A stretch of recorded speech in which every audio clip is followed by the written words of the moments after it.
ஆச்சி மசாலா. எந்த சமையலும் ருசி தேடும் ரகசியம். 20 ரூபாய். வெயிலின் தாக்கம் அதிகரித்து வரும் நிலையில் கிருஷ்ணகிரியில் பனை நுங்கு வியாபாரம் விறுவிறுப்பாக நடைபெற்று வருகிறது. 6 நுங்குகள் 50 ரூபாய்க்கு விற்பனையாகும் நிலையில் கடந்த ஆண்டை விட விலை அதிகரித்து உள்ளதாக பொதுமக்கள் தெரிவித்தனர். கடுமையான வெயிலின் தாக்கத்திலிருந்து தற்காத்துக் கொள்வதற்காக பொதுமக்கள் இளநீர் குடிப்பதால் ஈரோடு மாவட்டம் சத்தியமங்கலம் சுற்றுவட்டார பகுதியில் அதன் விற்பனை அதிகரித்துள்ளது. தேவை அதிகரிப்பின் காரணமாக 50 ரூபாய்க்கு விற்ற இளநீர் 60 ரூபாய்க்கு விற்கப்படுவதாக பொதுமக்கள் தெரிவித்தனர்.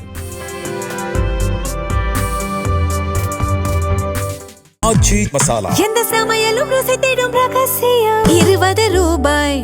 பிளே ஸ்டோர் மற்றும் ஆப் ஸ்டோரில் இருந்து பாலிமர் செயலியை QR கோடு மூலம் பதிவிறக்கம் செய்யுங்கள். செய்திகளை உடனுக்குடன் பெறுங்கள்.